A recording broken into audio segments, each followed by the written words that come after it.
When was the last communication with President Trump or someone acting on his behalf? Do you have a general time frame?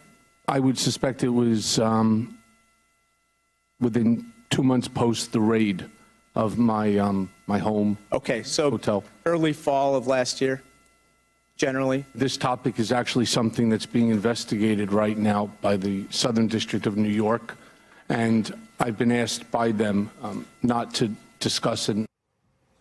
Michael Cohen testifying there under oath. He can't discuss his very last communication with President Trump because that itself is under criminal investigation by the Southern District of New York. Wow.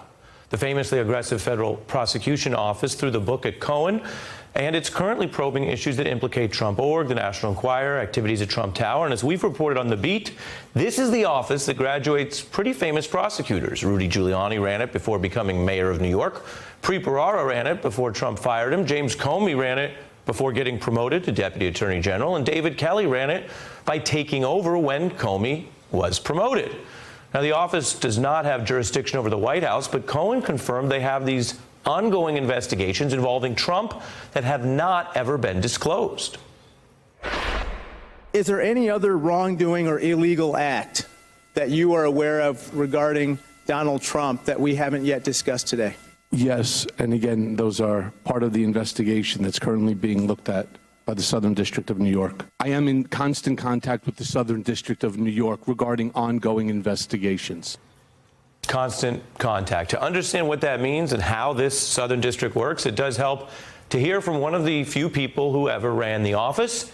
And we have one of them as an exclusive tonight. David Kelly ran the office as U.S. Attorney for the Southern District of New York after James Comey, whom he's also represented. In disclosure, I used to practice law with Kelly, who joins us from Washington. Thanks for being here.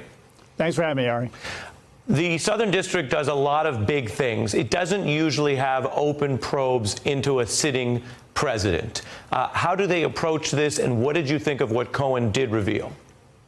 Look, I think they approach this as they would any case.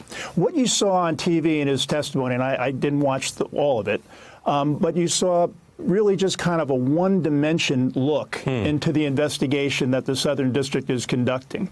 What they really will do is take all those pieces that they have, maybe they have many more dimensions than he offered yesterday in his testimony, and really go and track down each one of the leads that he gives.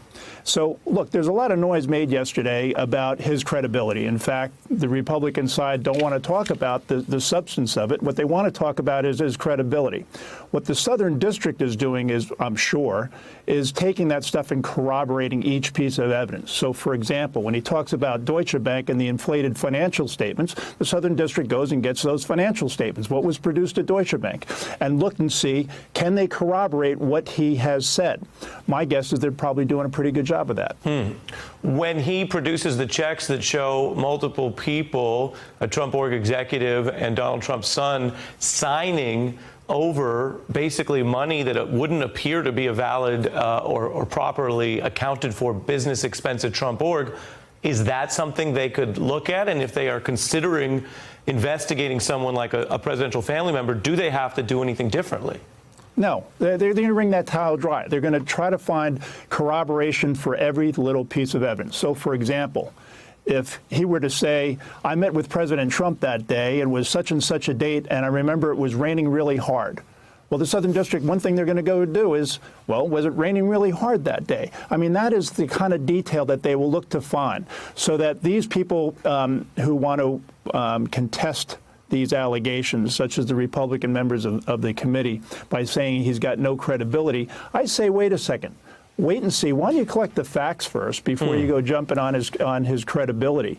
Take the facts and see what corroboration there is. Yesterday was only a one-dimensional look at this case, and there's a lot more facets to this, is my guess, than is meeting the public eye at the moment. Right. It's very interesting to hear you underscore that, because as much as it was billed by some to be an assessment of everything Michael Cohen's done or his personality, you're pointing out he's essentially a fact witness, and they need other material to then decide what the truth is.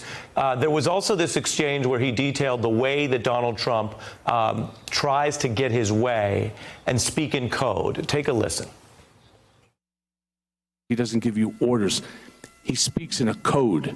And I understand the code because I've been around Tim for a decade. I am in constant contact with the Southern District of New York regarding ongoing investigations.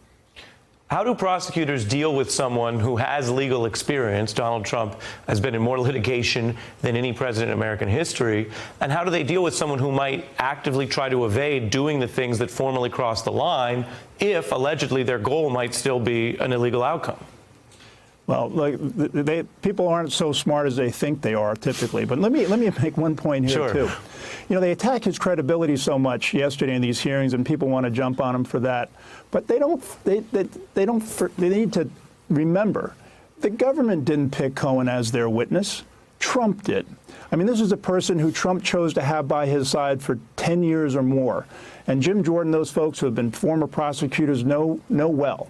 That the way you find out about what the bad people do is you get somebody who is close to the bad person who is bad themselves. Sure, he may have credibility problems, but the Southern District is going to do is go and corroborate that stuff. And when you talk about, you know, attempts to evade and, you know, there's ways to break through that, and there's lots of different pieces of evidence that they may put together to show, you know, to say that what Cohen was saying about how the president would interact and send messages and speak to code, there's ways of finding that pattern through conduct and how other witnesses may describe it. Well, and David, as the prosecutor I know you to be, you keep hammering the nail that you don't think the Republican questioning was useful to finding the truth. I hear you hit that in every answer, but I think a lot of Americans can make up their own minds. They saw this exchange and they saw who was asking questions that seemed concerned with the committee's job. It's literally called the Government Oversight Committee.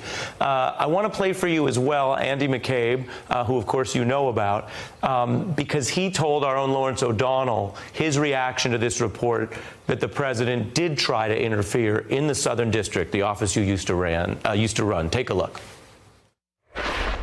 The president called up Matthew Whitaker when he became the so-called acting attorney general and asked if basically he could change prosecutors in New York. It's not surprising at all, right?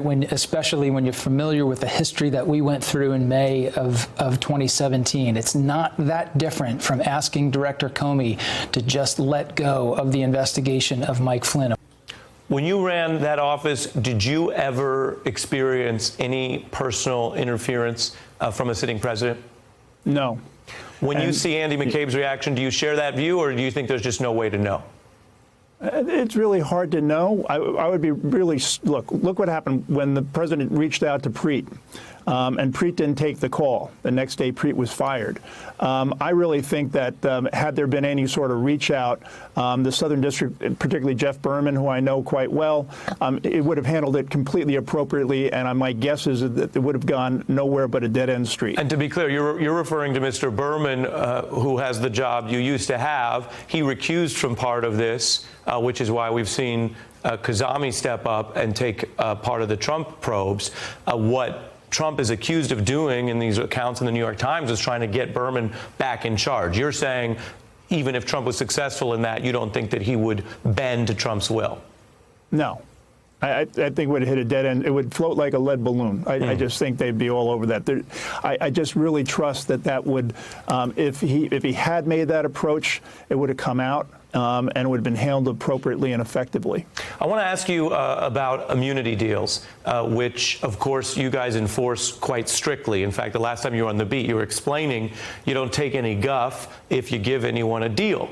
David Pecker is in all kinds of trouble for all sorts of reasons, but one of them is the allegation from a pretty significant individual, Jeff Bezos, that there was extortion and blackmail, and I think people remember the outlines of that story. In your view, if those allegations prove true, could he lose his immunity deal with the Southern District? I don't know what the immunity deal is that he has with the Southern District, but typically if you enter a deal and you basically have to stay out of trouble or the deal gets violated, and that happens not infrequently, and then you get hit with more charges and the deal gets ripped up. So I can see that certainly happening if those facts are borne out. And if those facts are borne out, and I understand the caution you're speaking with, that brings you back to a National Enquirer Trump Trump campaign investigation of whether, in addition to what Michael Cohen detailed this week with all the money and the follow the money, whether the National Enquirer was sort of illegally operating as a corporation subsidizing in some way the Trump campaign. Is that something in your view that could lead to further charges for people or the Enquirer or the Trump campaign? Hard to answer in a vacuum, but certainly, the scenario you paint is one that certainly could be in place. And so, yes. Final question. You began our discussion by saying, well, they treat this case like any other, and that's certainly what they're supposed to do. But you and I think most of our viewers by now do know there is one difference, which is if the Southern District were to find something incriminating against the sitting president, there is the difference that DOJ policy says you can't indict him. What, if anything, do they do with that kind of information? Well, there's a couple of things here. First off, it's a policy. It's not the law. Policies can be bent. Policies can be broken. And I think it's going to depend on the facts and the gravity of the offenses, if any, that they find. Well, I got to push you then. If you were back in that office, I'm not naming a president, say any president, President Johnson, President X, would you have considered that a potential option on the table? Sure. I mean, certainly, look, I think the prosecutors are going to be the ones who are really going to be pushing to say, look, this is really bad, and the person should be prosecuted, and here's why. On the other side of the coin, they may find some fairly minor offenses, and they said they wouldn't push up against the policy. I think it's really going to depend on, look, if he went ahead and committed murder on Fifth Avenue, like he says he could get away with, I don't think he would, policy or no policy. So let's see how this plays out. Hey, I'm Ari Melber from MSNBC. You can see more of our videos right here, or better yet, subscribe to our YouTube channel below. You could have been anywhere in the world, but you're here with us, and we appreciate that.